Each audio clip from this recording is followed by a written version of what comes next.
pas si on a lu pour la répétition des enfants samedi 14, 12, 14 heures avec la sœur Béatrice.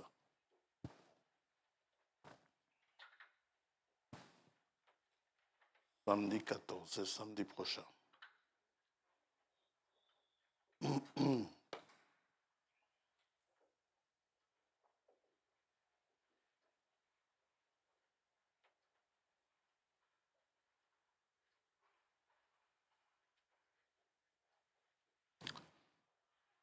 Nous allons prier. Bien-aimé Père Céleste, nous voulons toujours reconnaître ces réunions comme étant des bénédictions, des privilèges de ta part. Et nous t'en remercions. Parce que ton nom soit exalté, parce que ton nom soit honoré. Parce que si nous nous assemblons, c'est au nom de Jésus-Christ que nous nous rassemblons. Puisse ce nom être honoré au milieu de nous. Puisse ce nom être élevé au milieu de nous. Que ta grâce soit sur chacun d'entre nous, car nos péchés sont nombreux, il est vrai. Nous comptons sur cette merveilleuse grâce pour pouvoir continuer chaque fois pour aller plus loin. Bénis ta parole, inspire-la. Donne-nous de nous pardonner nos offenses comme toi, parce que toi tu nous pardonnes. Donne-nous, fais-nous cette grâce de nous laver complètement de nos péchés, de les rejeter dans la mer de l'oubli. Sois-nous miséricordieux, inspire ta parole et comble tes enfants selon les besoins de leur cœur, besoins qui empêcheraient peut-être de marcher avec toi, tu leur viennes en aide. Parce que tu es notre seule aide, c'est vers toi que nous levons les yeux, c'est à toi que nous nous attendons. Nous te demandons de bénir tes enfants qui sont alités, que tes meurtrissures manifestent ce dont pourquoi tu as permis d'être meurtri, c'est-à-dire que cela leur apporte la guérison. Donne-nous la foi pour pouvoir nous saisir de ces promesses. Nous nous attendons à ce que tu nous parles encore ce matin. Te remercions pour les témoignages qui ont été apportés. Te remercions pour les cantiques qui ont été chantés et la santé que tu nous as donnée pour pouvoir arriver en ce lieu. Nous t'adressons notre prière au nom de Jésus-Christ, notre Seigneur. Amen. Amen.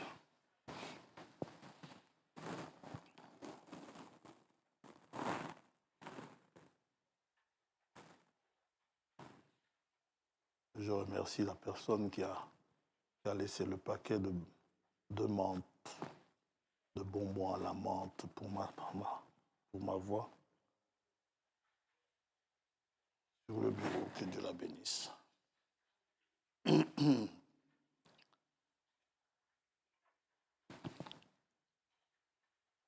Nous allons lire dans Jacques, chapitre 5.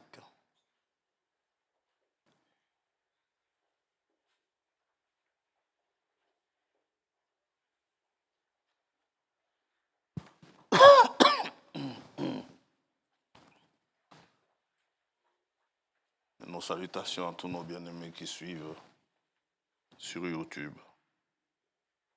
Que le Seigneur soit avec eux.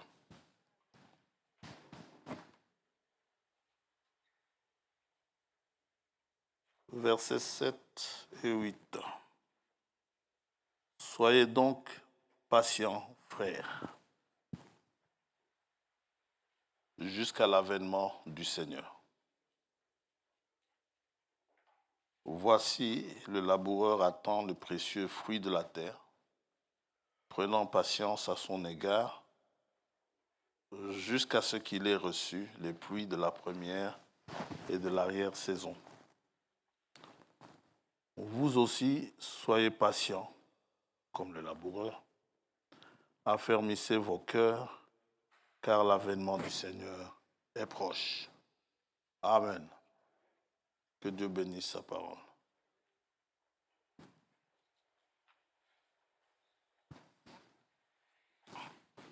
L'apôtre nous exhorte à la patience. L'impatience a souvent retardé la marche des enfants d'Israël. Mais patience, Dieu sait la donner. Amen. Et la patience a une œuvre à accomplir au-dedans de nous. Dieu donne comment la patience? Voici comment il la donne. Jacques, chapitre 1er.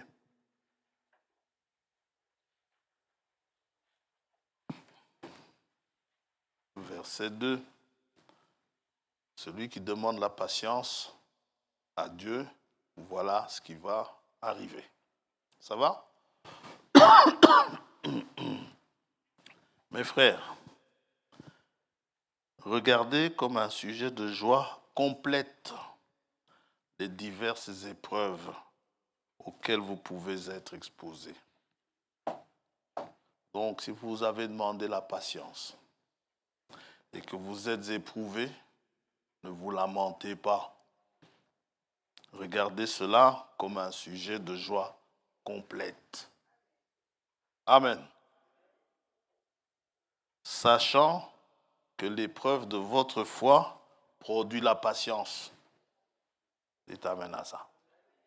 Donc, Dieu ne vient pas avec un paquet de patience, n'est-ce pas, pour mettre cela au-dedans de nous. Il éprouve notre foi. Mais il faut que la patience accomplisse parfaitement son œuvre, afin que vous soyez parfaits et accomplis, faillir en rien. Ça va? Manque de sagesse qu'il la demande à Dieu qui donne à tous simplement et sans reproche, et elle lui sera donnée. Mais qu'il la demande avec foi, sans douter. Car celui qui doute est semblable au flot de la mer agité par le vent et poussé de côté et d'autre. Donc, si vous voulez être patient, être parfait, seule la perfection entrera là-bas. Paul courait après cela, après cette perfection, n'est-ce pas? Il dit que ce n'est pas que je l'ai atteinte, mais je cours oubliant ce qui est en arrière. Alors, Jacques nous demande d'être patients pendant que nous attendons la venue du Seigneur. Il dit, soyez patients jusqu'à l'avènement du Seigneur. Ça va? Jusqu'à ce que le Seigneur vienne. Et Osée 6, oui, nous dit que Dieu, sa venue est certaine, aussi certaine que l'aurore. Jusqu'à l'avènement du Seigneur, ça veut dire que les pluies que le laboureur reçoit, ces pluies sont des bénédictions promises en fait. Ce sont des bénédictions promises avant l'arrivée, avant la venue du Seigneur. Elles sont promises, ces pluies de la première et de l'arrière-saison, elles sont promises sous une condition. Deutéronome 11.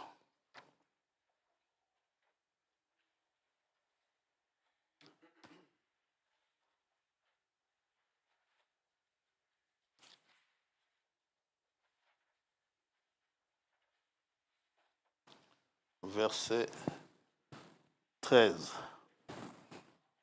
Condition, si vous obéissez à mes commandements que je vous prescris aujourd'hui. si vous aimez l'Éternel, votre Dieu. Jean nous dit qu'aimer Dieu, c'est aimer ses commandements. Si vous aimez l'Éternel, votre Dieu, et si vous le servez de tout votre cœur et de toute votre âme, je donnerai à votre pays la pluie en son temps, la pluie de la première et de l'arrière-saison. Et nous avons vu dimanche passé que ces pluies ont un temps bien déterminé. Il ne pleut pas de manière disparate, mais il y a les pluies de la première saison et les pluies de l'arrière-saison. Ce sont des pluies saisonnières. Et tu recueilleras ton blé, ton mout et ton huile. Et ces pluies étaient salutaires pour Israël. Parce qu'Israël est un pays appelé pays d'orge, de froment, n'est-ce pas? Ce sont des céréales, Deutéronome 8.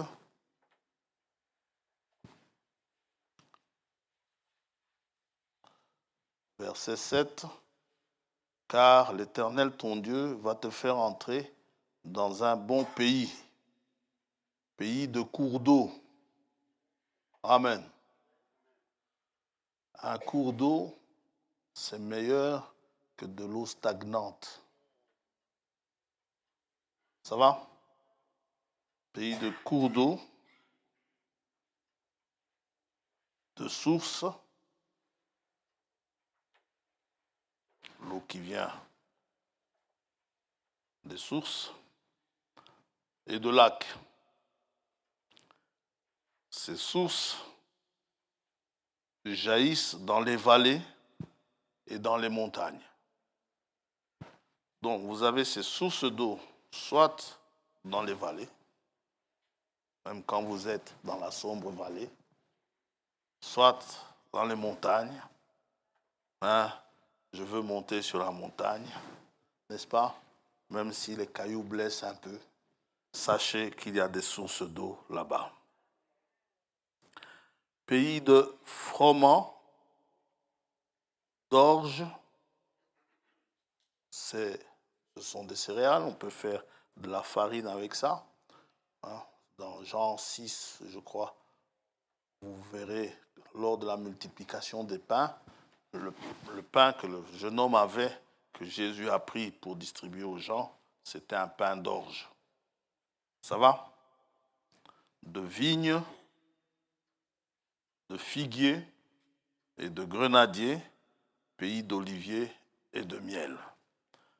C'est pourquoi ces pluies étaient salutaires en tant que pluie saisonnière, parce que le froment et l'orge mûrissaient quasi en même temps, l'orge un peu avant.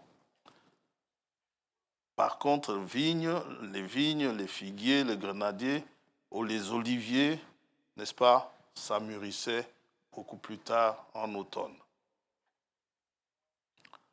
Et les pluies de l'arrière-saison, n'est-ce pas, les pluies de la première saison, les pluies d'automne,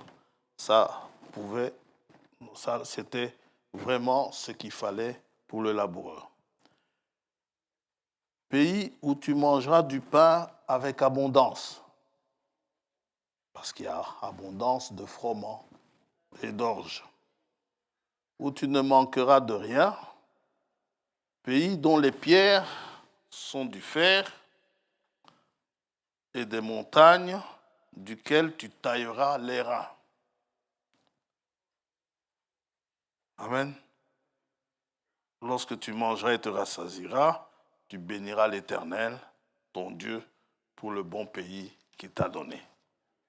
Ce qui signifie, chaque jour, dans ces temps difficiles, où il y a des restos du cœur, où il y a des gens qui ont difficile à manger, chaque fois que votre table est garnie et que vous avez bien mangé, dites merci à Dieu. c'est un privilège que d'avoir à manger. Sachez qu'il y en a qui n'en ont pas. Si on revient dans Deutéronome 11, après avoir dit « Je donnerai la pluie en son temps », verset 14, la pluie de la première et de l'arrière-saison, tu recueilleras ton blé, ton mout et ton huile. Il dit « Je mettrai aussi dans les champs de l'herbe pour ton bétail ». Ce qui fait, ton bétail aura de quoi manger. Tes chèvres auront de l'herbe. Elles pourront donner du lait de chèvre. Les bœufs, les vaches pourront brouter. Elles pourront donner du lait. Les abeilles pourront venir butiner. Donnons du miel. C'est pourquoi c'est un pays où coule le lait et le miel. Ça va? Et c'est une bénédiction, je dis. Les pluies d'automne étaient appelées les pluies de la première saison. Les pluies du printemps étaient les pluies de l'arrière-saison. La pluie, on l'a dit, est prophétique de l'effusion du Saint-Esprit. C'est un type de l'effusion du Saint-Esprit qui tombe sur toute chair, sur chaque personne, chaque individu.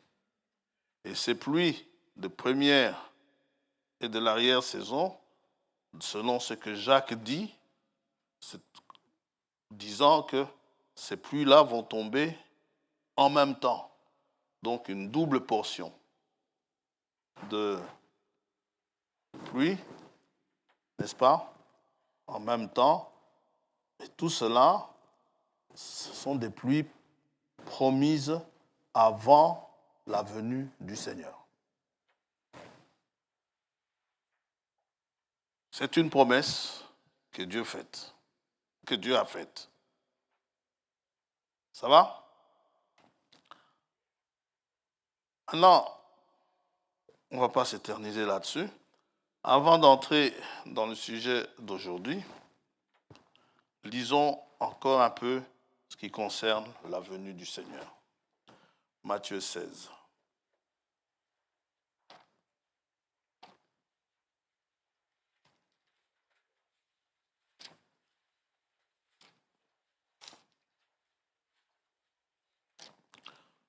Parce que nous sommes en train de voir les événements qui auront lieu. On ne saura pas tous les voir, mais les plus marquants qui auront lieu avant la venue du Seigneur.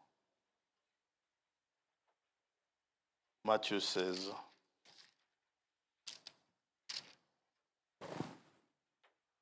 Verset 27. Le Seigneur lui-même parle de sa venue.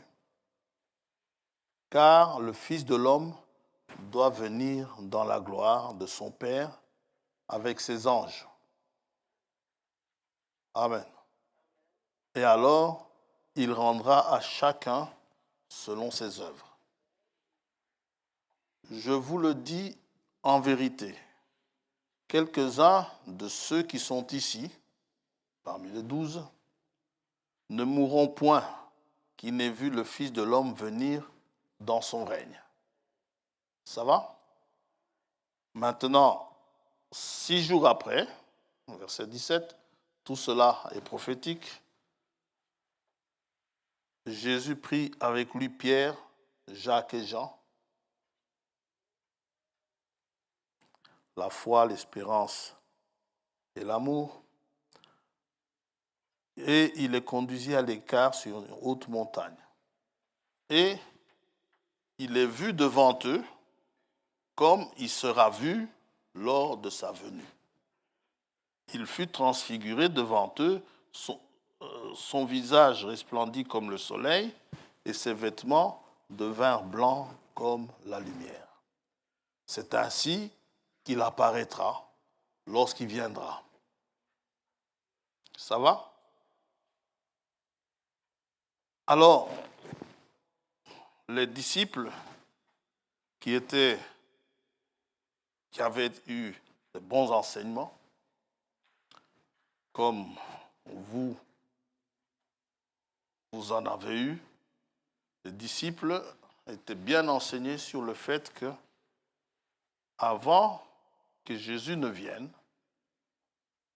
il doit se passer une certaine chose, n'est-ce pas, bien marquante, bien visible. Alors, ils sont étonnés de le voir venir dans sa gloire, et cette chose, selon eux, n'ayant pas eu lieu.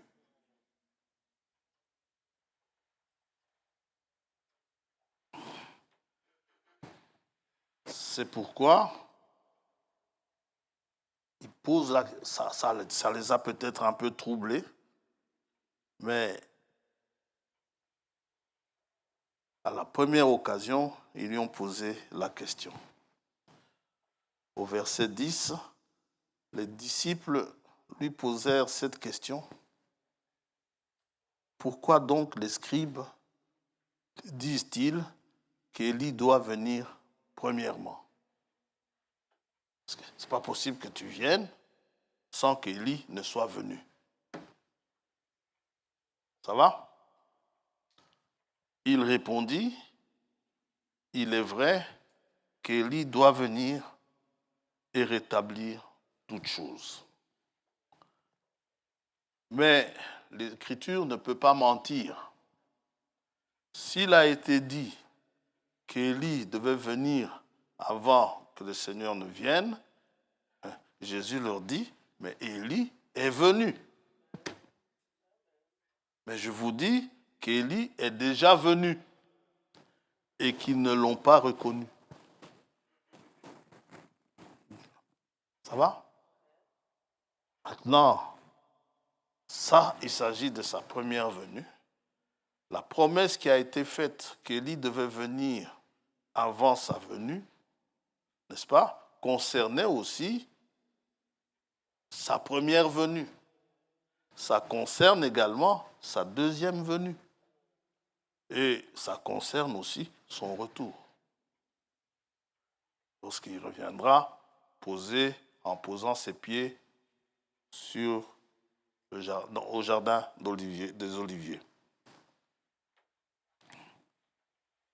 Je vous dis qu'Élie est déjà venu, verset 12, qu'ils ne l'ont pas reconnu et qu'ils l'ont traité comme ils ont voulu, de même que le Fils de l'homme souffrira de leur part. Les disciples comprirent alors qu'il leur parlait de Jean-Baptiste. Maintenant, une fois en discutant avec mes amis, les témoins de Jéhovah, ils m'ont dit, mais il s'agit de Jean-Baptiste. Oui, ça c'était pour sa première venue. Sa seconde venue, Élie doit aussi venir premièrement. Il doit venir avant qu'il ne vienne une seconde fois. Ce n'est pas parce que Jean-Baptiste est venu que la promesse est entièrement consommée. Jean-Baptiste a accompli ce qui lui était imparti comme mission. Maintenant, il y a encore toute une mission qui n'est pas encore accomplie. Nous intitulerons le sujet ce matin, Élie doit venir, pas seulement venir pour venir, il doit rétablir toutes choses. Ça va? Élie doit venir et rétablir toutes choses. Maintenant, si on lit dans Jacques, on voit que le ministère d'Élie, lui qui nous parle, Jacques qui nous parle des pluies de première saison et de l'arrière-saison, il nous parle aussi d'Élie en rapport avec la pluie. Jacques, chapitre 5.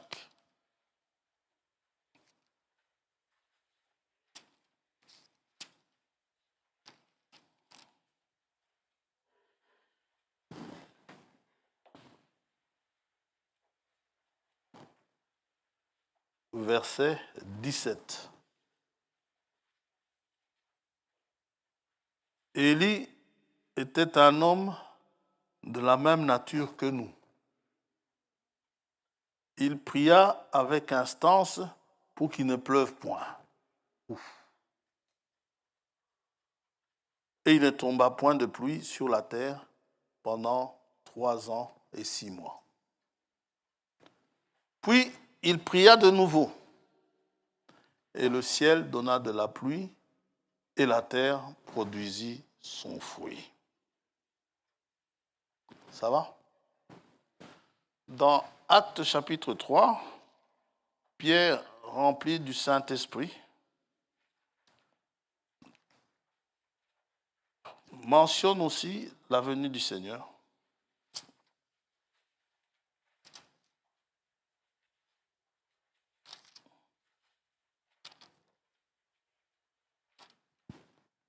En rapport avec le rétablissement.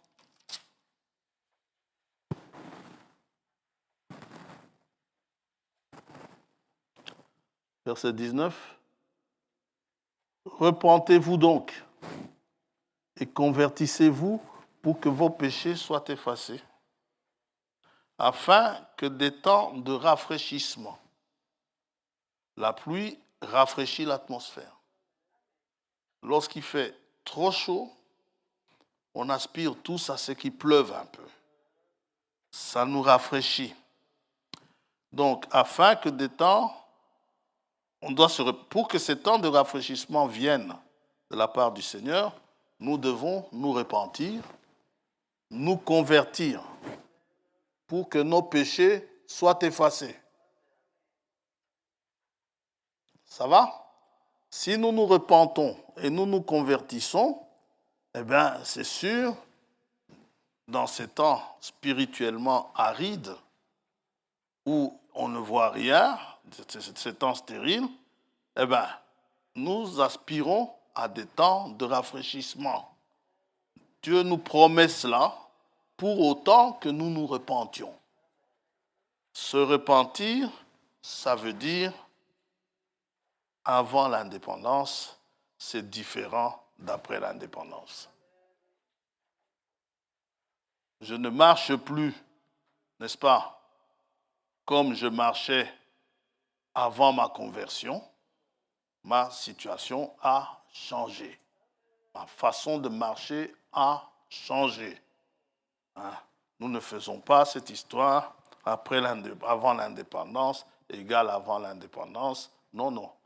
Ce n'est pas égal. Ce sont deux temps différents. Et si on se convertit, eh bien, Dieu nous promet des temps de rafraîchissement. Donc, les pluies en question sont des promesses, sont une promesse. Et ça ne peut venir que de la part du Seigneur, parce que Dieu seul fait pleuvoir. C'est ce qu'Ésaïe nous dit.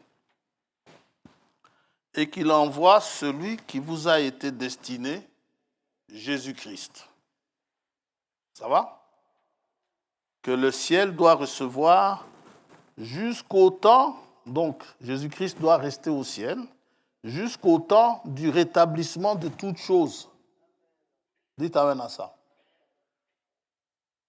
Tant que toutes choses ne sont pas rétablies, Jésus-Christ est encore au ciel.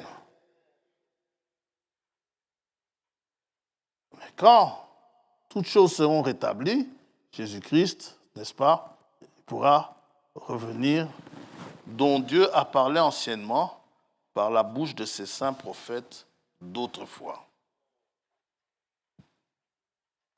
Des temps de rafraîchissement et des temps de rétablissement de toutes choses.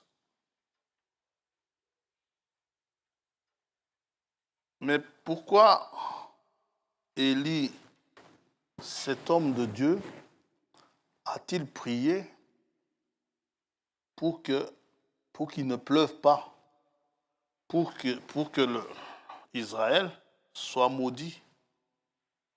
Parce que le fait qu'il ne pleuve pas, c'est une malédiction. Deutéronome 28.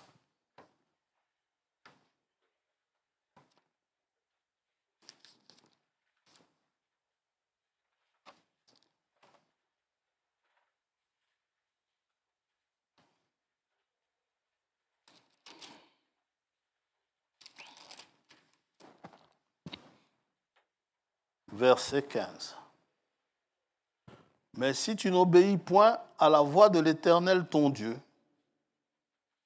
si tu n'observes pas et ne mets pas en pratique tous ces commandements et toutes ces lois que je te prescris aujourd'hui, voici toutes les malédictions qui viendront sur toi et qui seront ton partage.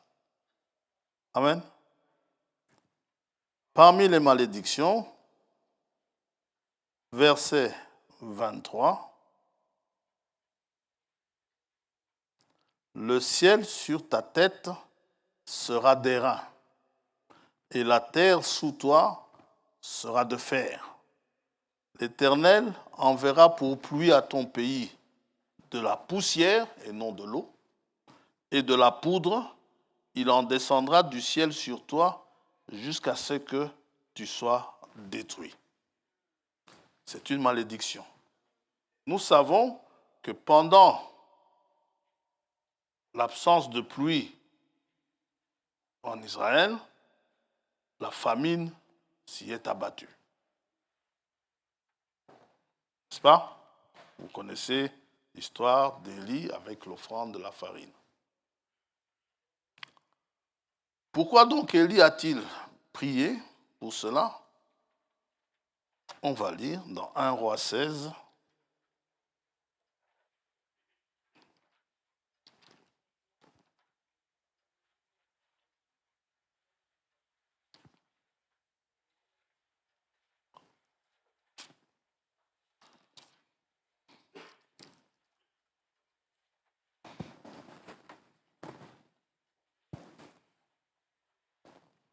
Verset 28, Omri se coucha avec ses pères, c'était le papa d'Akab, et il fut enterré à Samarie.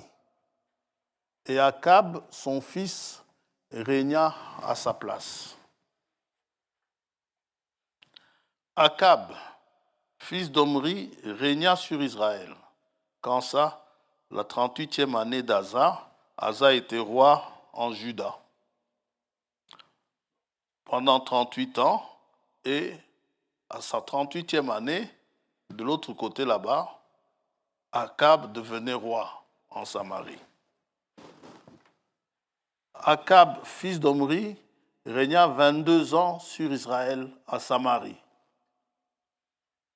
Or, Asa, en Juda, de la lignée de David, a régné au moins 38 ans, donc beaucoup plus. Akab, 22 ans sur Israël à Samarie. Akab, fils d'Omri, fit ce qui est mal aux yeux de l'Éternel, plus que tous ceux qui avaient été avant lui. Et comme si c'était pour lui peu de choses de se livrer au péché de Jéroboam, les veaux d'or, n'est-ce pas, fils de Nébat, il prit pour femme Jézabel, la patronne de Max Factor, fille d'Edbaal, roi des Sidoniens, et il alla servir Baal et se prosterner devant lui. Quand je dis la patronne de Max Factor, c'est parce que les catholiques ont des saints patrons partout.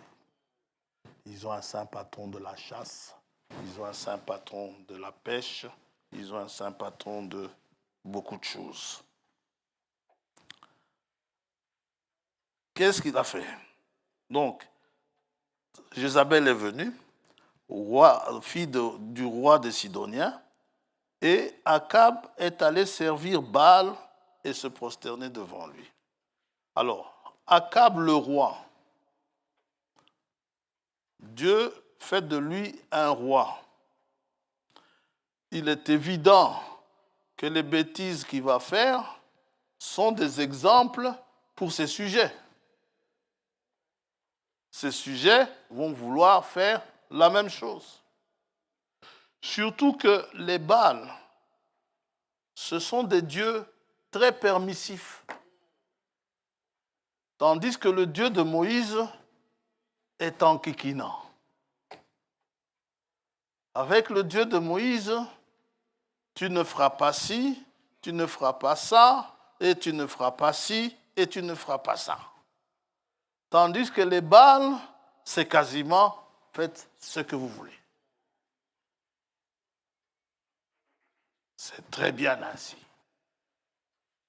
Et dans les prédications, chez Baal, on ne cogne pas sur le péché. Par contre, chez Moïse, là-bas, ça les embête. C'est pour ça qu'Israël, après avoir vu de grandes choses, une mer s'ouvrir devant eux, traverser à sec, voir l'eau sortir du rocher, manger la manne qui tombe du ciel. Malgré tout cela, Israël avait facile à abandonner son Dieu. Alors que les autres, qui avaient des dieux qui n'en étaient pas, ils tenaient à leur Dieu. Tu ne pouvais pas demander à un Philistin de lâcher Dagon. Le Philistin, il tenait à son Dagon. Même si Dagon avait une bouche et il ne parlait pas. Amen. Même s'il avait des oreilles et il n'entendait pas. Même si pour aller d'un point à l'autre, Dagon devait être porté. Amen. Le Philistin, il tenait à son Dieu. Mais Israël, non. C'est un peu le cas des chrétiens. Les chrétiens aiment avoir un Dieu, enfin ceux qui se disent chrétiens, aiment avoir un Dieu qui ne dit rien, qui ne cogne pas sur leurs bêtises, qui ne disent rien de ce qu'ils font, et qu'une fois mort, on dira, il est au ciel.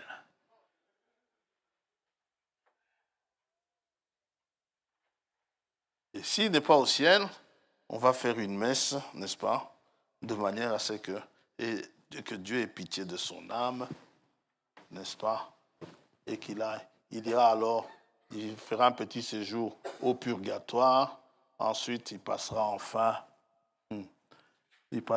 au ciel. Akab était un mauvais exemple. C'est valable pour un roi, c'est valable pour un pasteur. Tout conducteur,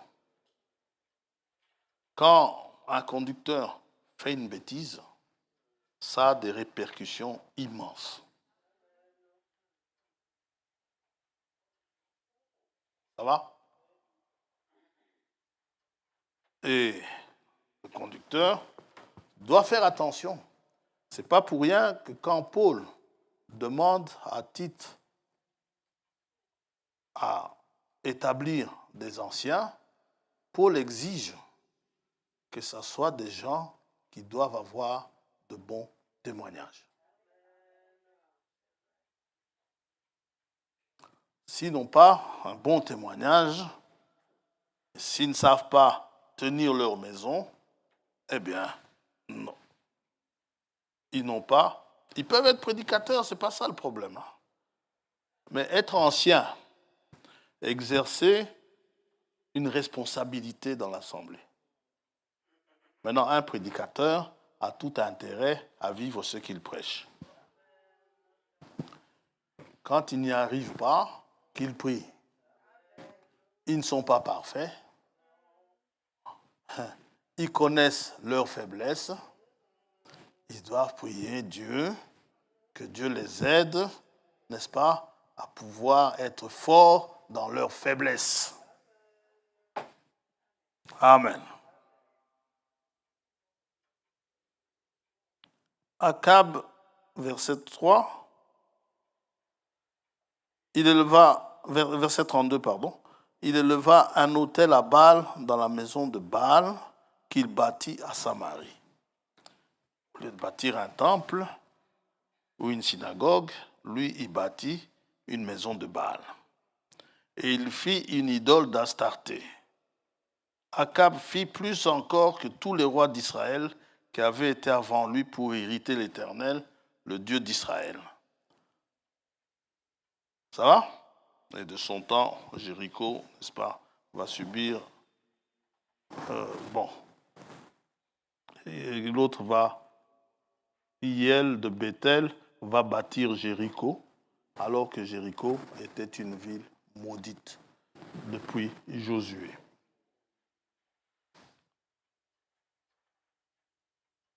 Ce qui fait que le pays, en Samarie, là-bas, le royaume du Nord, était tout dévoué à Baal. En ce qui concerne le Dieu d'Israël, c'était une apostasie carrément, apostasie totale. Alors, Dieu leur envoie Élie, le prophète. Élie le Tishbite. 1 roi 17, donc tournez la page.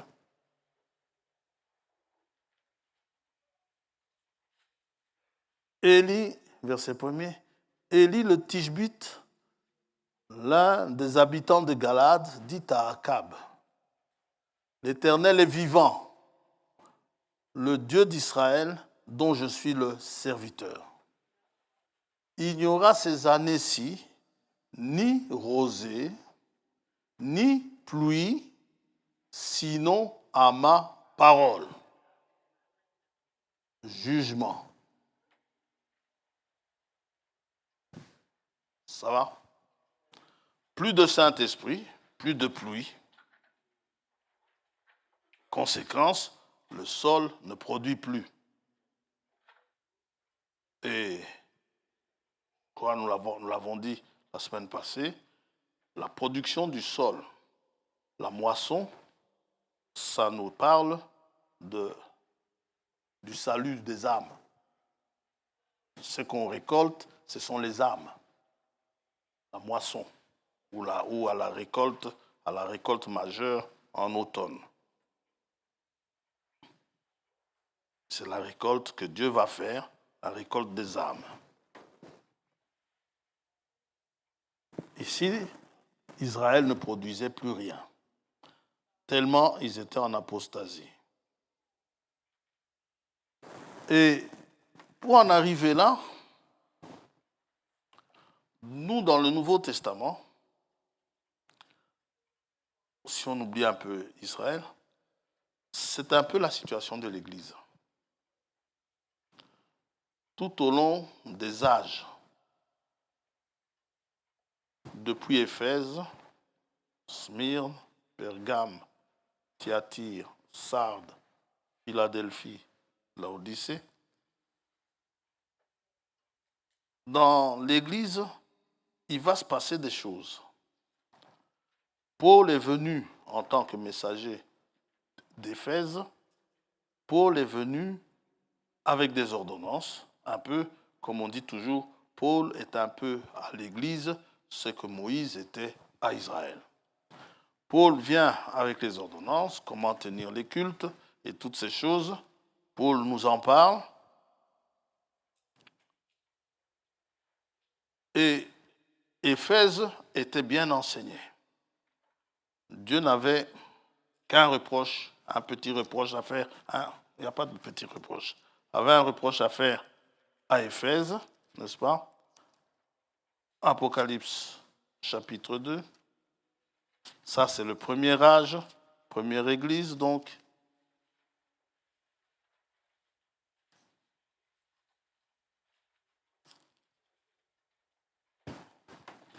il n'y avait quasiment que des éloges. Verset 2. Je connais tes œuvres, je connais ton travail et ta persévérance. Je sais que tu ne peux supporter les méchants. Un méchant, c'est celui qui connaît la parole de Dieu et ne la met pas en pratique. C'est ça un méchant. Et à Éphèse, on ne le supportait pas. Que tu as éprouvé ceux qui se disent apôtres et qui ne le sont pas. Ah, vous ne suivez pas la première personne venue disant qu'elle est apôtre. Même si elle vous disait des choses en planant. Et qui ne le sont pas et que tu les as trouvés menteurs. Que tu as de la persévérance, que tu as souffert à cause de mon nom et que tu ne t'es point lassé. C'est chouette, hein? Comme témoignage, si Dieu pouvait avoir, ne fût-ce que ce témoignage-là, pour la rue de Firlan. Mais ce que j'ai contre toi, ça par contre on devrait éviter, c'est que tu as abandonné ton premier amour. Combien de gens on n'entend pas dire « Oh frère, mon zèle du début. » Qu'est-ce qui a ton zèle du début? Je l'ai perdu. Mais tu l'as perdu comment? Tu l'as perdu comme ça. C'est parce que tu as commencé à regarder ailleurs.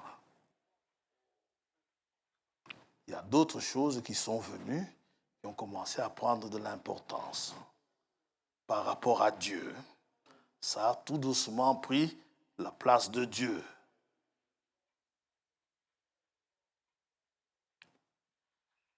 Ce que j'ai contre toi, c'est que tu as abandonné ton premier amour. Souviens-toi donc d'où tu es tombé. Souvenez-vous. Repends-toi, n'est-ce pas? Et convertissez-vous pour que des temps de rafraîchissement. Repends-toi et pratique tes premières œuvres, sinon je viendrai à toi et j'ôterai ton chandelier de sa place, donc tu n'auras plus de lumière, à moins que tu ne te repentes. Tu as pourtant ceci, c'est que tu es les œuvres de Nicolaïtes, ce sont ceux qui venaient, n'est-ce pas, en se mettant le chef pour dominer les laïcs, n'est-ce pas, ceux qui n'avaient pas de fonction à faire, œuvre que je hais aussi. Nous n'avons pas, les conducteurs n'ont pas dominé les laïcs, n'est-ce pas? Nous sommes tous frères. Ceux qui font des salam alek devant certains conducteurs, c'est de l'idolâtrie. Un frère est un frère. Un bon shaking of hands. C'est très bien, ça fait du bien. C'est votre frère.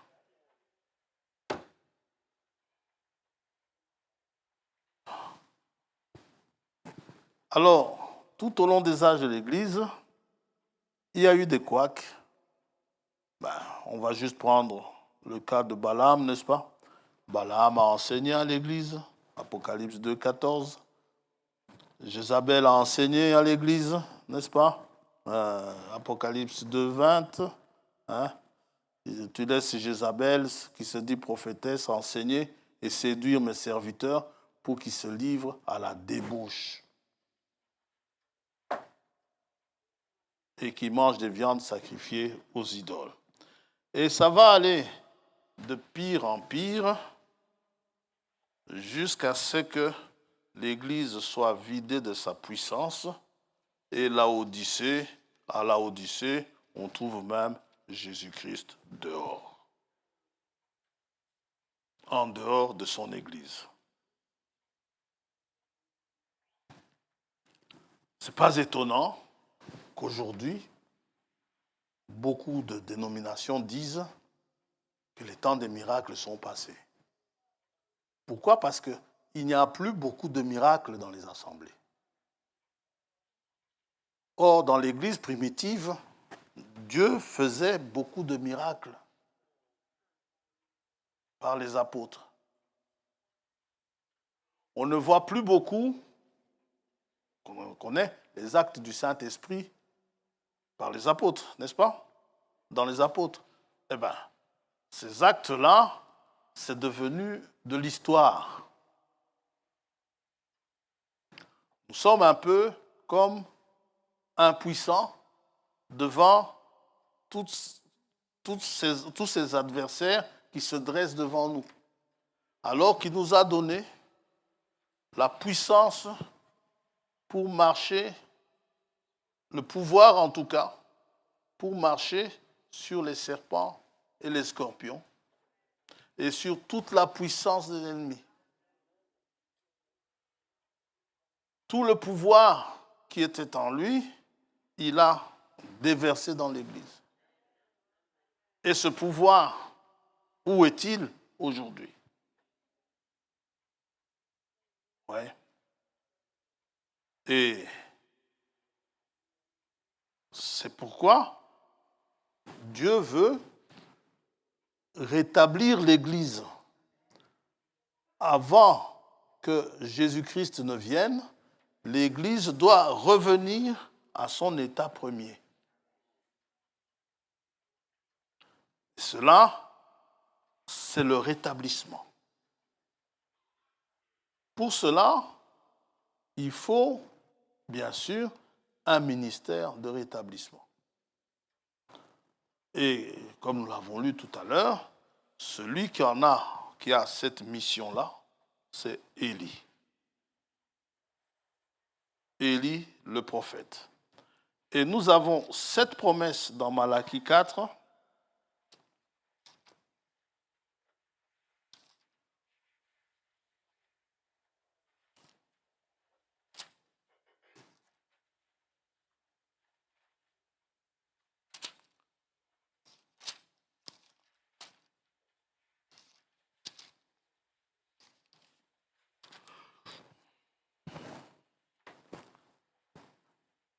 Verset 5, « Voici, je vous enverrai Élie le prophète. » Dites amen à ça.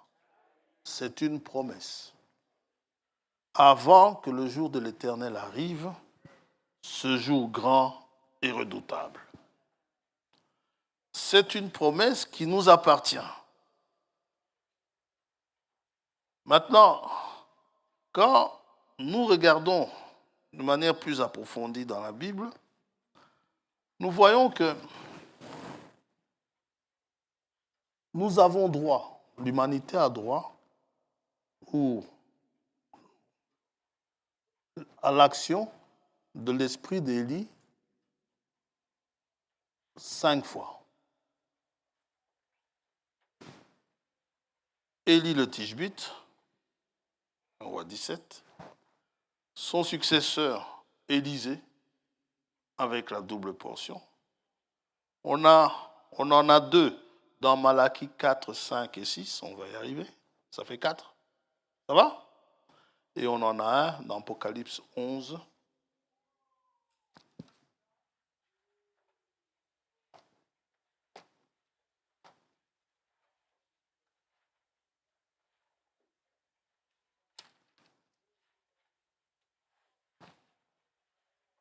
Qui s'avère être Élie le Tishbite. Parce qu'Élie le Tishbite n'est jamais mort. Il a été enlevé. Se comprend? Dans 2 Rois 2. Nous avons lu cela la semaine passée. Apocalypse 11, verset 3. Je donnerai à mes 2 témoins le pouvoir de prophétiser revêtus de sacs pendant 1260 jours. Ça fait 3 ans et demi. C'est dans ce chapitre d'Apocalypse, à partir du verset 15, que le royaume tant attendu va être annoncé en tout cas, va être établi. Ça va? Donc, il est dit au verset 15, le royaume du monde est remis à notre Seigneur et à son Christ. Alors, mais avant cela, avant que le royaume tant attendu soit établi, il enverra 2 témoins. il donnera à ces deux témoins le pouvoir de prophétiser. Ce sont des prophètes, revêtus de sacs pendant 1260 jours. Ce sont les deux oliviers et les deux chandeliers qui se tiennent devant le Seigneur de la terre. Si quelqu'un veut leur faire du mal, du feu sort de leur bouche et dévore leurs ennemis. C'est qui faisait descendre le feu de sa bouche? C'est Élie. N'est-ce pas? Élie dit, retenez ici, 2 Rois, chapitre 1er, je crois.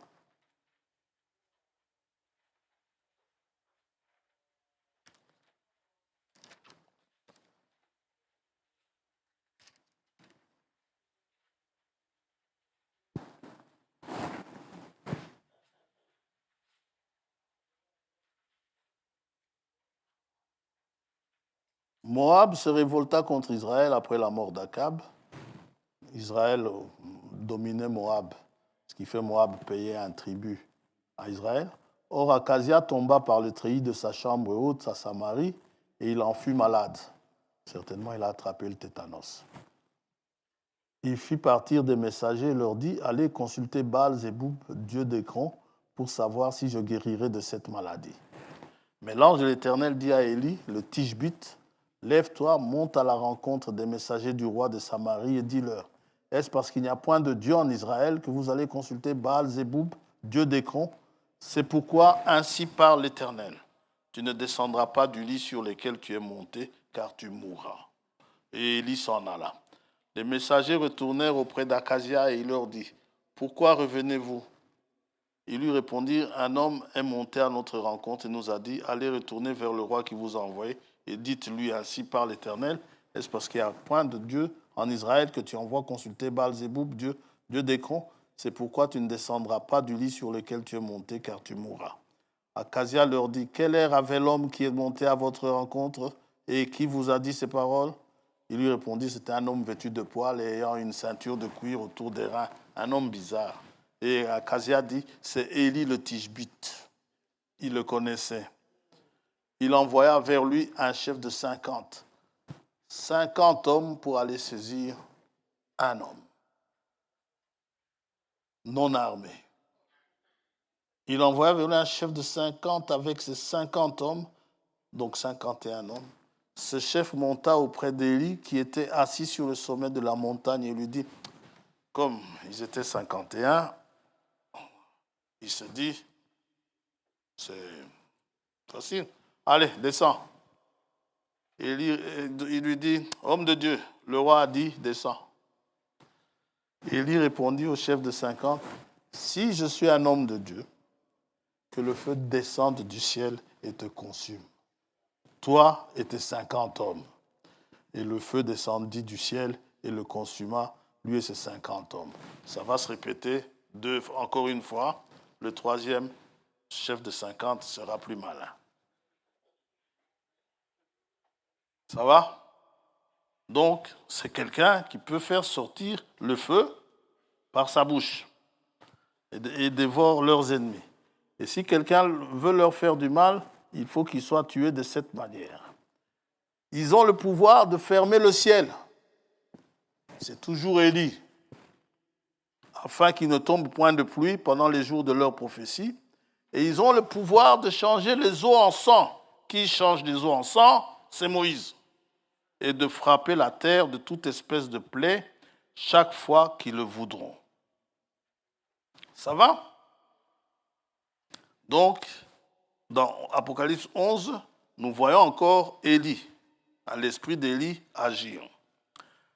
Pour ce qui est de la première venue du Seigneur, l'ange Gabriel dit ceci à Marie. Luc.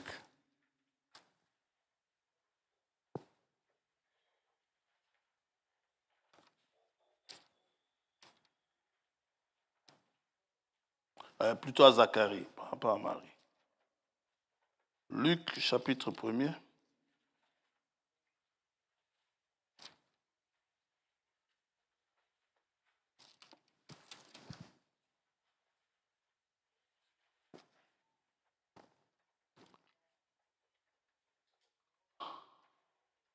Zacharie était là en train d'offrir le parfum, pendant que toute la multitude était dehors en prière.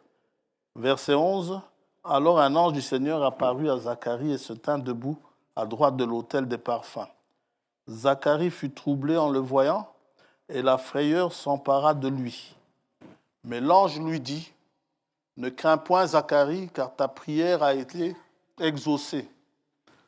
Ta femme, Élisabeth, t'enfantera un fils, et tu lui donneras le nom de Jean. Il sera pour toi un sujet de joie et d'allégresse, et plusieurs se réjouiront de sa naissance.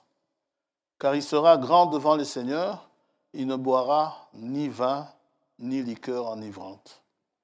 Et il sera rempli de l'Esprit Saint dès le sein de sa mère. Il ramènera plusieurs des fils d'Israël au Seigneur, leur Dieu. » C'est sa mission. Il doit ramener plusieurs des fils d'Israël vers Dieu. C'est une repentance, ça. Ce sont des gens qui étaient éloignés de Dieu et par son ministère, il va ramener plusieurs des fils d'Israël. Il marchera devant Dieu avec l'esprit et la puissance d'Élie pour ramener les cœurs des pères vers les enfants et les rebelles à la sagesse des justes, afin de préparer au Seigneur un peuple bien disposé. Mission, ramener les cœurs des pères vers les enfants, ramener les rebelles à la sagesse des justes, préparer au Seigneur un peuple bien disposé. Quand nous regardons la promesse d'Élie, puisqu'il marchera avec la puissance d'Élie, la promesse de nous envoyer Élie dans Malachie 4, nous lisons au verset 6, « Élie ramènera le cœur des pères à leurs enfants. » L'ange, concernant ce verset, s'est arrêté là. Ça va? Mais Malachie continue, « Et le cœur des enfants à leur père, de peur que je ne vienne frapper le pays de malédiction ou d'interdit. » Ça, c'est la précision des Écritures, qui fait qu'un verset tout entier peut contenir deux événements différents. Ça va?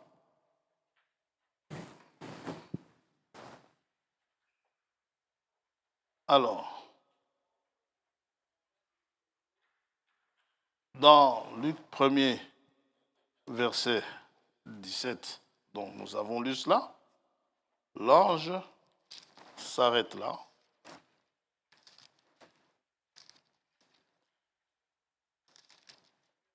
Et il dit,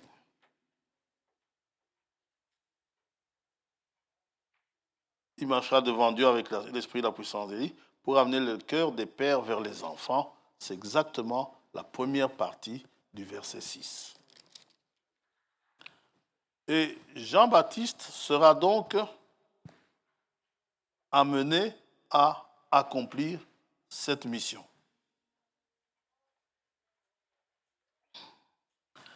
Et quand Jean va naître, Zacharie va retrouver la parole que l'ange lui avait enlevée. Zacharie va prophétiser. Il va dire au verset 76, parlant de Jean-Baptiste, de son fils, « Et toi, petit enfant, tu seras appelé prophète du Très-Haut, car tu marcheras devant la face du Seigneur pour préparer ses voies. » L'ange a dit, préparer un peuple bien disposé. On voit que Jean-Baptiste, en venant, son ministère est un ministère de préparation. Préparation, n'est-ce pas, à faire de sorte que le peuple puisse être trouvé dans une certaine condition pour recevoir Jésus-Christ. Et pour cela, il fallait qu'il soit disposé. Pardon. ils étaient tellement bien disposés que quand Christ a commencé son ministère, quand il les rencontrait, Simon, fils de Jonas, n'est-ce pas? Viens, suis-moi. Pas de discussion, il le suivait. Jacques, Jean, c'est la même chose. Enfin, Jean, c'était la même chose. Nathanaël attendait, c'était la même chose. Philippe, c'était des disciples de Jean. Et même quand Jean va leur présenter, voici l'agneau de Dieu qui ôte le péché du monde, eh bien, qui ça? Philippe va aller trouver Nathanaël, lui dire, celui dont Moïse parle, on vient de le trouver. C'est Jésus de Nazareth. Comment le sais-tu? Eh bien, c'est Jean qui les a enseignés. Jean va dire aussi, maintenant qu'il est là, moi je dois diminuer, lui doit croître. Sa mission étant accomplie. Et quand il est dit que marcher devant la face du Seigneur pour préparer ses voies, c'est exactement ce que Malachie 3 dit de Jean.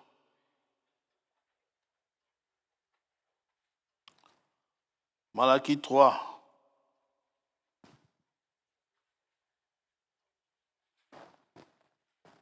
Verset 1er. Voici, j'enverrai mon messager. Il préparera le chemin devant moi. Ça va?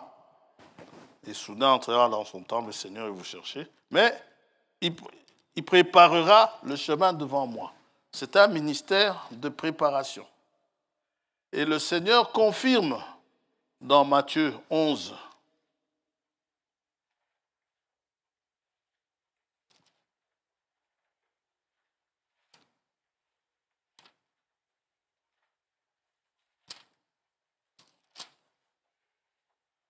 « 9 à 10. Qu'êtes-vous donc allé voir? Un prophète? Oui, vous dis-je. Et plus qu'un prophète. C'est le seul prophète dont il est dit ça, dont ceci est dit. Et plus qu'un prophète. Car c'est celui dont il est écrit, voici j'envoie mon messager devant ta face. Le fait qu'il soit envoyé devant la face de Dieu, présenter Dieu dans la chair, le présenter aux hommes, ça fait de son ministère un très grand ministère. N'en déplaise aux branhamistes, le problème n'est pas de créer les écureuils, le problème c'est de présenter le Seigneur à l'humanité. C'est pour cela que Jésus dit, c'est plus qu'un prophète. Et pour que vous ne le preniez pas pour Dieu, Jésus va finir par dire, il dit ceci, on va continuer à lire. Verset 11, je vous le dis en vérité, parmi ceux qui sont nés de femmes, il n'en a point paru de plus grand que Jean-Baptiste. Cependant, le plus petit dans le royaume des cieux est plus grand que lui. Voilà. Dieu le remet à sa place. Amen. Celui qui se croit grand, il sache qu'il est petit. Et gloire à Dieu. Élie, Jean-Baptiste, devait aussi venir avant la première venue du Seigneur. Et c'est Jean-Baptiste qui a accompli cela. Et le Seigneur, quand il est venu, il a réellement trouvé un peuple bien disposé. Ça va? Et ce sont ceux-là qui ont reçu le Saint-Esprit. Il y avait des disciples de Jean à Antioche, n'est-ce pas, qui n'avaient pas entendu parler du Saint-Esprit, mais Paul les a visités et Paul leur a posé la question, est-ce qu'avez-vous reçu le Saint-Esprit? Il dit, nous n'en avons jamais entendu parler. De quel baptême avez-vous été baptisé? Du baptême de Jean. Ah, Jean baptisait pour la rémission des péchés, vous demandant de croire, n'est-ce pas? C'est acte 19, hein? De croire à celui qui devait venir après lui, c'est-à-dire en Jésus-Christ. Ce côté-là est accompli. Maintenant, comme tout doit être accompli, absolument tout, on l'a vu avec le vinaigre, hein, Jean 19, 30, tout doit être accompli. Avant qu'il ne vienne, tout ce qui a été dit, que ça arriverait avant qu'il ne vienne, doit être accompli. Et il y a une partie ici du verset 6 de Malachie 4 qui n'avait pas encore été accomplie, que Jean-Baptiste n'a pas accompli, qui restait en suspens.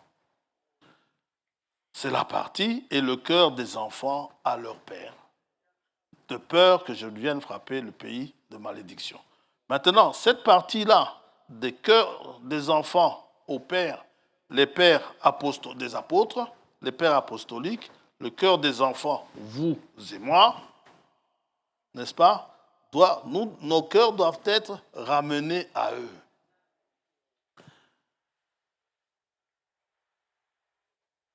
Et c'est pour cela que Jésus confirme, hein, selon le titre, il dit « Élie doit venir et rétablir toutes choses ».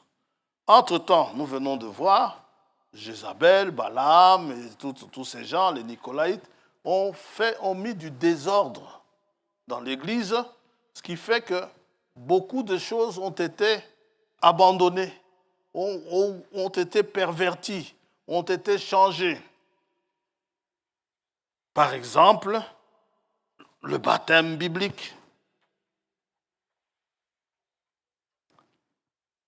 Par exemple, la divinité de Jésus-Christ. N'est-ce pas? Or, Paul nous dit, c'est un mystère. C'est le mystère de la piété. Le mystère de la piété, c'est un grand mystère. Il dit, le mystère de la piété est grand. Vous savez, quand vous lisez ça à des gens à qui Dieu n'explique pas, vous vous rendez compte de la grâce, du privilège que Dieu vous a fait. Parce que Paul dit, pour vous c'est naturel, c'est tout à fait naturel. Il dit, 1 Timothée 3, verset 16, il dit, sans contredit. Pour les autres, c'est une contradiction. Et sans contredit, le mystère de la piété est grand. Dieu a été manifesté en chair, justifié par l'Esprit, vu des anges, prêché aux nations, vu dans le monde, élevé dans la gloire. Je lisais cette nuit, je lisais ça dans une lettre circulaire, je crois, où apparemment, qui ça? Le prophète d'en face, Mohamed, il paraît qu'il est venu se présentant comme Élie. Élie de l'Ancien Temps. Mais bon, du Nouveau Testament, pardon. Mais bon, Dieu ne l'a jamais confirmé. N'est-ce pas? On ne sait même pas ce qu'il a fait. Il n'est rien qu'un livre de morale. Bien. Vraiment, mon frère. Non, il ne faut pas les dire, il faut pas aller le leur dire, ils vont vous mettre une bombe ici, ou quelque chose dans ce genre, mais on n'a pas peur de la bombe, elle n'explosera pas. Ça va? Jésus confirme qu'Élie doit venir avant la venue du Fils de l'homme dans sa gloire. Et cela concerne donc la deuxième partie du verset 6 de Malachie 4. Cet Élie doit venir et rétablir, donc il doit rétablir le baptême, il doit rétablir la divinité, nous dire qu'en fait, Jésus-Christ, ce n'est pas Dieu le Fils, c'est Dieu manifesté dans la chair, c'est Emmanuel, Dieu avec nous. On nous a dit les choses autrement, mais finalement, la lumière du temps du soir est venue nous éclairer. Et il doit même réintroduire la doctrine des apôtres, la doctrine apostolique, la nouvelle naissance et toutes ces choses qui sont abandonnées. Vous savez, les témoins de Jéhovah, sans vouloir les critiquer, mais eux, ils ne prêchent pas Jésus-Christ, ils prêchent Jéhovah. Mais Paul dit ceci, nous ne nous prêchons pas nous-mêmes, 2 Corinthiens 4. Paul dit au verset 5, nous ne nous prêchons pas nous-mêmes, c'est Jésus-Christ le Seigneur que nous prêchons. Et nous disons, vos serviteurs à cause de Jésus. Nous, ici, nous prêchons Jésus-Christ. Jésus-Christ dans la chair, Jésus-Christ étant Dieu dans la chair humaine. Il est venu parmi nous et il nous a sauvés par son sang. Il est né d'une femme, d'une vierge, justement pour qu'il soit notre parent. Parce que pour nous sauver, il devait être notre parent.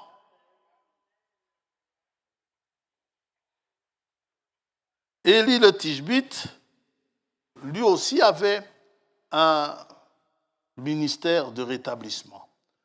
Quand Jézabel est venue avec ses Baals, qu'est-ce qu'ils ont fait? Ils ont tout simplement renversé l'autel de l'Éternel. Or, l'autel, si vous regardez dans Exode, on n'a plus beaucoup de temps, on ne va pas le lire. Si vous regardez l'autel, les deux autels d'ailleurs, et l'autel des parfums et l'autel des reins, la Bible nous dit que ce sont deux choses très saintes.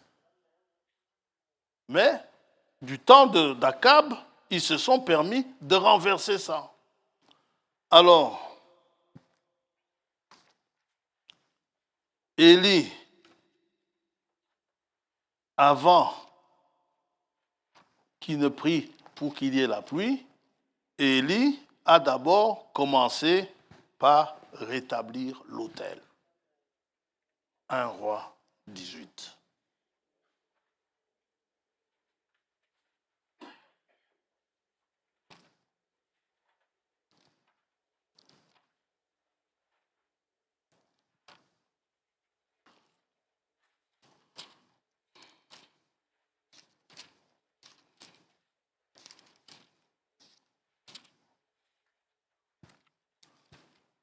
Un Roi 18.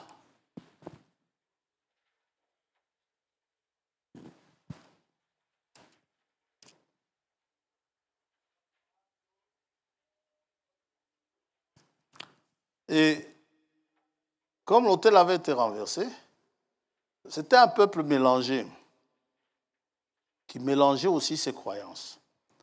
Et il clochait des deux côtés. Au verset 20, Akab envoya des messagers vers tous les enfants d'Israël et il rassembla les prophètes à la montagne du Carmel.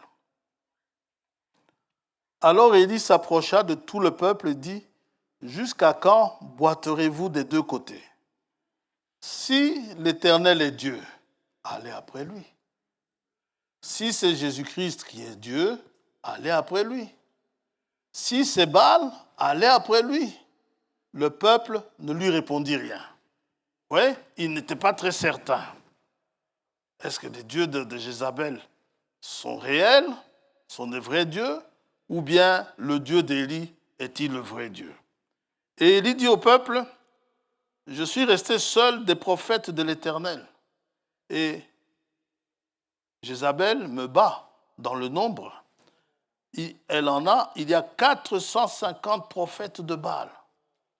450.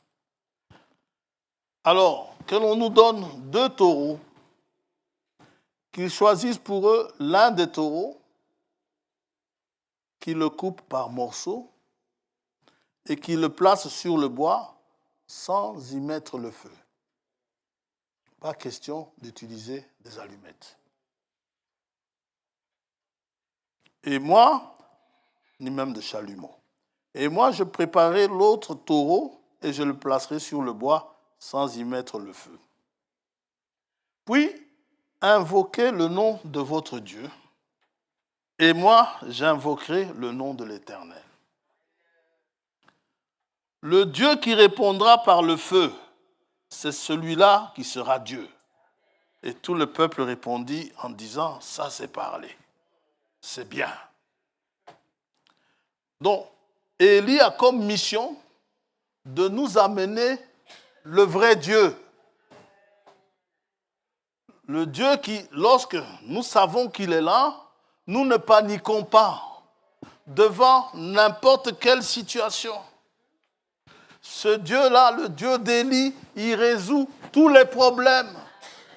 Il est plus grand que tous les problèmes. Et Dieu veut amener le peuple aujourd'hui, par ce ministère, Dieu veut l'amener à la foi du vrai Dieu. Et quand vous croyez au vrai Dieu, mais vous devez savoir de quoi votre Dieu est capable.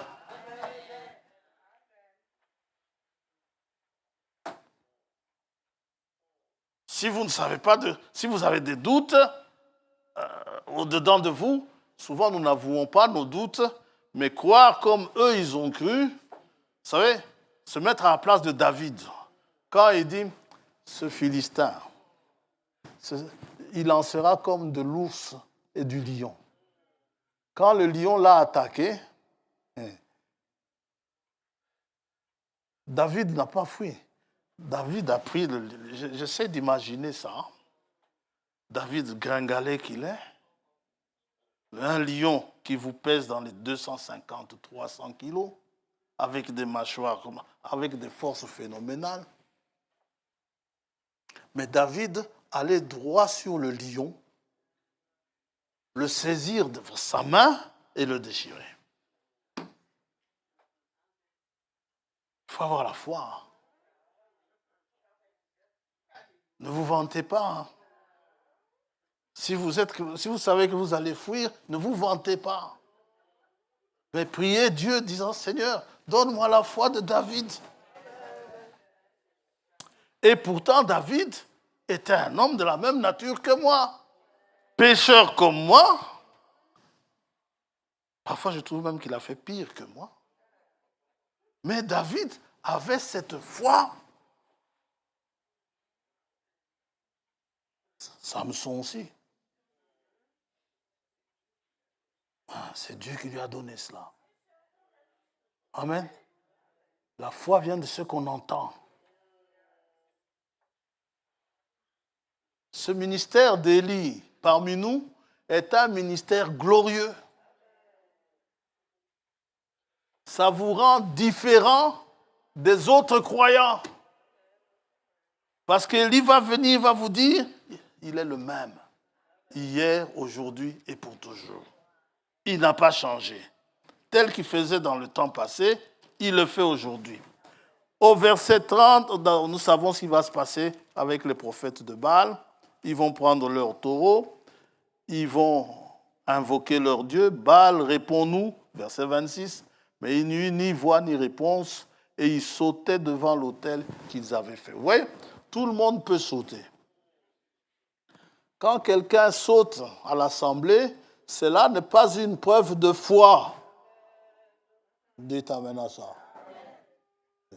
Amen. Frère François, donc je ne peux plus sauter. Non, tu peux sauter, mon frère. Il n'y a pas de souci, tu peux sauter. Mais sauter, ce n'est pas une preuve de foi.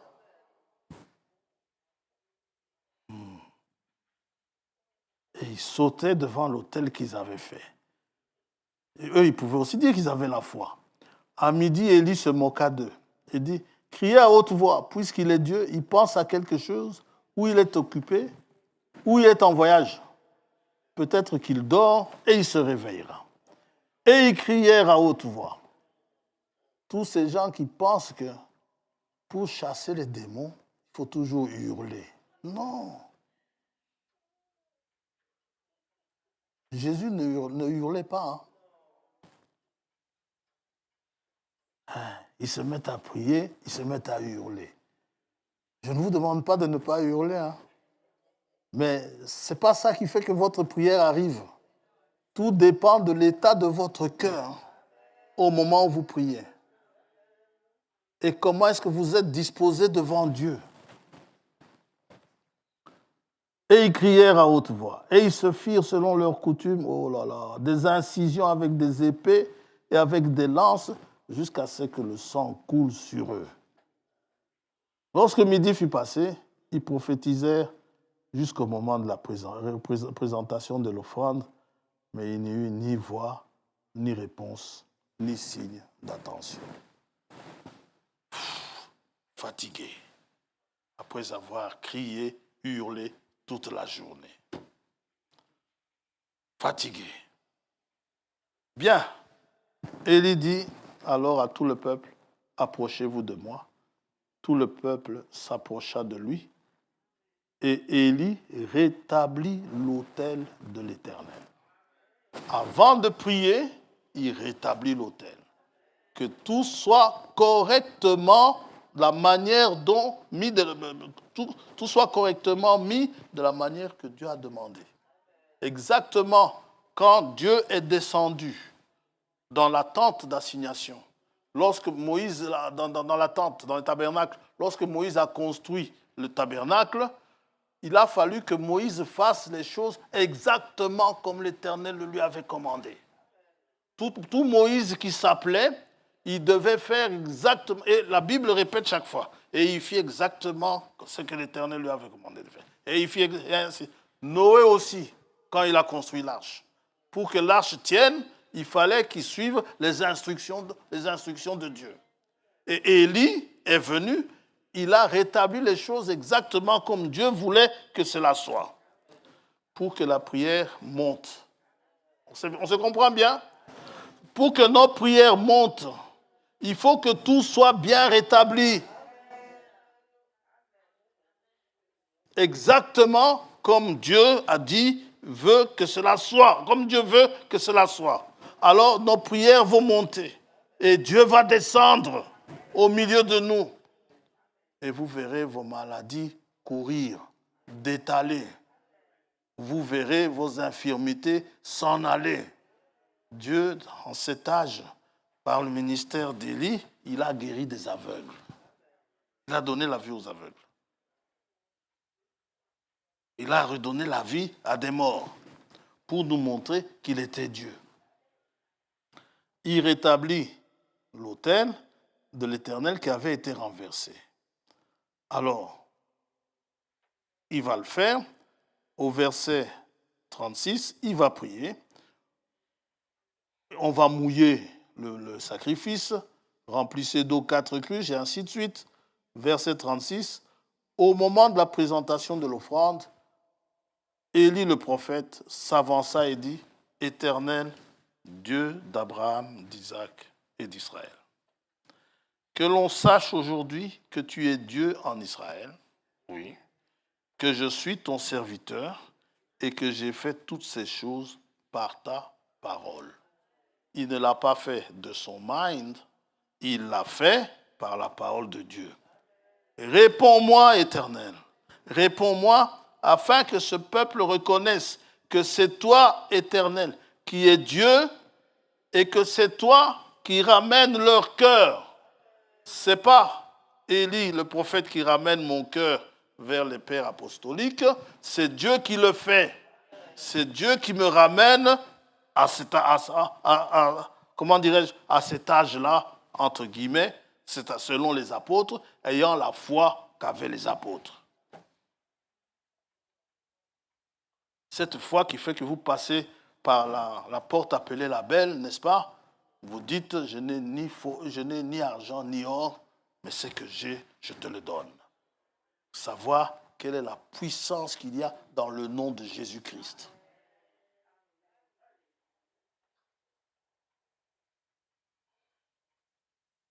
Ah là là. Le ministère d'Élie est une grande bénédiction pour l'Église. Vous pouvez demander ce que vous voulez, comme Jésus a dit, tant que c'est correctement selon la parole.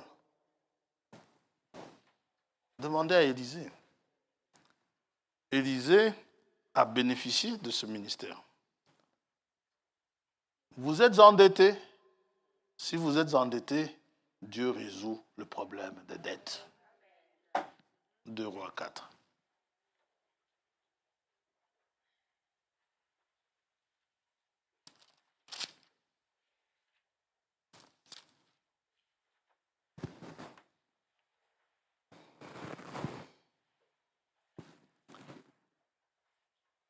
Verset 1er. Une femme d'entre les femmes des fils des prophètes cria à Élisée en disant, « Ton serviteur, mon mari, est mort et tu sais que ton serviteur craignait l'Éternel. Or, le créancier est venu pour prendre mes 2 enfants et en faire ses esclaves. » Élisée lui dit, « Que puis-je faire pour toi? Dis-moi, qu'as-tu à la maison ?» Elle répondit, « Ta servante n'a rien du tout à la maison qu'un vase d'huile. » Qu'importe, ton vase d'huile va payer tes dettes. Et nous savons ce qui s'est passé. Vous avez perdu quelque chose? Priez. J'ai déjà entendu beaucoup de témoignages comme ça. Quelqu'un qui recherchait un bien qu'il ne savait plus où il avait placé. Et il prie, et puis un jour, Dieu le conduit à soulever tel vêtement ou tel ustensile. Et tiens, voilà la chose en question. Tant qu'il n'a pas prié, il a renversé toute sa maison, il a fait un tohu-bohu de sa maison. Hein? Il a regardé partout, sous la table, sur l'armoire, il a pris des chaises, il s'est donné beaucoup de mal. Et puis finalement, un jour, la sagesse vient. Et si tu priais un peu? Quand quelqu'un est dans le doute, il va vous dire, mais j'ai cherché partout, je n'ai pas trouvé. Prie. Si c'est si important, prie. Dieu sait où se trouve ta petite chose là. Hein? Satan vient vous dire, toi tu crois vraiment que Dieu prend soin de ta petite chose là? Oui, il prend soin de tout. Si c'est si important, tu vas le retrouver. Amen. À propos de cette femme-là qui va vendre l'huile, hein, c'est le poisson avec la statère dans la bouche. Ah, frère François, c'est dette. Priez. Reconnaissez que vous n'avez pas les moyens. Le ministère d'Élie nous donne cette espérance-là, que nous pouvons encore prier. Pour la protection, le serviteur d'Élisée, il regarde, il panique. Il dit, nous sommes encerclés. Élisée dit, oh Seigneur, montre-lui. Ouvre-lui ses yeux. Montre-lui que ceux qui sont avec nous sont en plus grand nombre. Et quand Dieu lui ouvre les yeux, il voit tous ces chars de feu autour de vous. Vous êtes des biens précieux. Des biens précieux. Ce message, ça vous protège de beaucoup de choses. Oh, gloire à Dieu. La guérison. Tout cela, il faut que l'autel soit rétabli. Maintenant, on termine par là. Ce n'est qu'après le rétablissement de l'autel que le temps de sécheresse va se terminer. 1 Roi 18. Une pluie abondante va être annoncée. Alors qu'ils étaient en pleine sécheresse, toujours dans 1 Roi 18, verset 41, et Élie dit à Akab, monte, mange et bois, car il se fait un bruit qui annonce la pluie. Akab ne voyait pas encore ça, mais Élie, c'était évident. Akab monta pour manger, pour boire, mais Élie monta au sommet du Carmel et se penchant contre terre, il mit son visage entre ses genoux. Jacques nous dit qu'il a prié. Et il dit à son serviteur, monte, regarde du côté de la mer. Le serviteur monta, il regardait et dit, il n'y a rien. Et Élie dit 7 fois, retourne.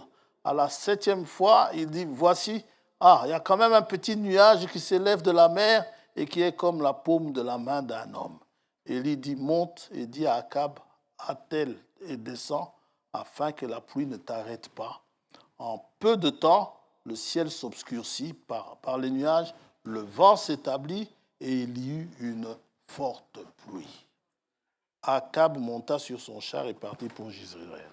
Je vous dis, après que Élie ait rétabli toutes choses, il y a une forte effusion du Saint-Esprit qui est annoncée, où l'Église va en bénéficier. Il y aura cette pluie abondante, le Saint-Esprit tombant sur vous et vous marcherez avec cette foi-là. La foi de l'enlèvement ne sera pas loin. Vous allez commencer quasiment à vous envoler, à marcher sur la pointe des pieds, tellement vous avez la foi. Vous volez. Malgré les problèmes, vous volez. Malgré les soucis, vous volez. Vous savez que Jésus est là. Il est à la porte. Que Dieu vous bénisse. C'est promis la puissante effusion de l'Esprit. Cela doit arriver. Il ne peut pas y avoir la venue du Seigneur sans que cette effusion du Saint-Esprit ne soit là. Maintenant, ne commettez pas l'erreur de prendre la rue de Firlan comme un standard, disant que, tant qu'à la rue de Firlan, il n'y a pas d'effusion du Saint-Esprit, donc Jésus n'est pas encore venu. Si vous faites du n'importe quoi à la rue du Firlan, tant pis pour vous. Nous avons dit ici, il n'y a pas longtemps, nous allons importuner Dieu en lui demandant, c'est lui-même qui nous dit, il nous dit, cette femme a importuné le juge. Elle était dans son droit.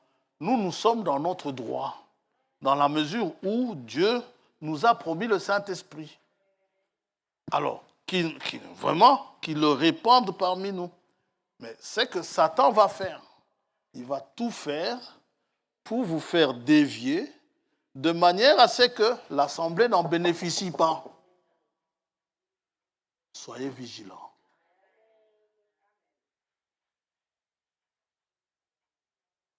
Ça va? Et avec beaucoup de choses. Quand dans l'Assemblée, il nous est dit qu'il n'y ait pas de médisance, qu'il n'y ait pas de ceci, qu'il n'y ait pas de cela, il faut éviter ces choses-là. Parce qu'il y a un Saint-Esprit qui nous est promis.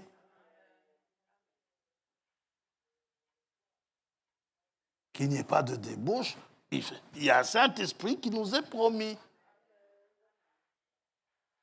L'Église doit être sainte, purifiée par la parole. Prions le Seigneur.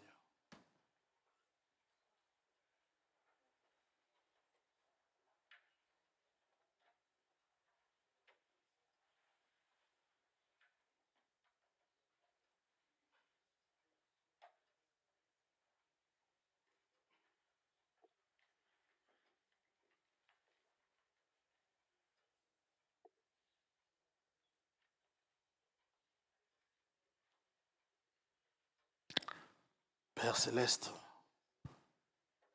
que ton nom soit sanctifié. Nous voulons te remercier pour l'accomplissement de la promesse, comme nous le chantons, pour le prophète que tu nous as envoyé. Nous te louons. Sois loué, Seigneur. Aujourd'hui, le prophète n'est plus là. L'homme n'est plus là. Mais l'esprit d'Élie opère toujours, remettant chaque chose à sa place, rétablissant chaque chose selon l'original, afin que les fils de Dieu soient manifestés, afin que Christ puisse apparaître au milieu de nous, afin qu'il fasse les œuvres qu'il faisait autrefois, même en plus grand nombre. Que l'esprit d'Élie opère dans cette assemblée locale, pendant que nous nous attendons à la venue du Seigneur. Donne-nous la victoire devant chaque tentation. Et là où nous avons trébuché, là où nous sommes tombés, nous voulons te demander pardon.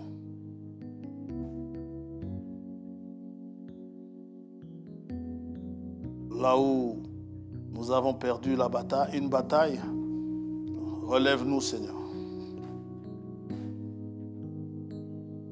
Que la victoire manifestée au calvaire, sur toute autorité, sur toutes les principautés, toutes ces choses, tu les as dépouillées à la croix. Que cette victoire, nous puissions nous en saisir aujourd'hui.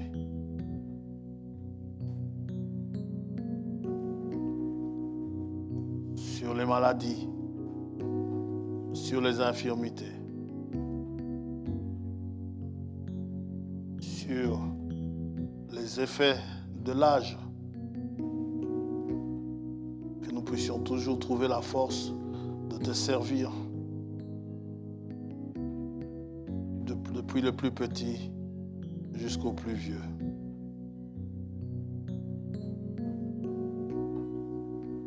Tournons les regards vers toi et nous nous attendons à toi, sachant que tu n'es pas un homme pour mentir. Ce que tu promets, tu es plus que capable d'accomplir. Comme au temps d'Élie, alors qu'Élie avait rétabli toutes choses, tu as donné cette pluie abondante. Puisses-tu faire pour nous également aujourd'hui, car c'est ta promesse, c'est notre droit. Répands sur nous cette pluie merveilleuse. Qu'elle nous rafraîchisse. Qu'elle nous conduise dans toute la vérité. Si tu tardes à venir, que nous soyons trouvés prêts pour le grand départ. Bénis tes enfants. Accompagne chacun d'entre nous.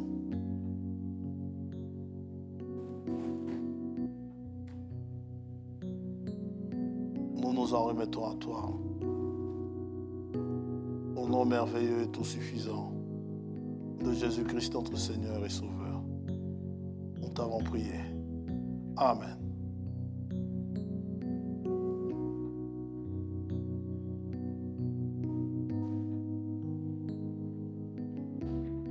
Dieu vous bénisse.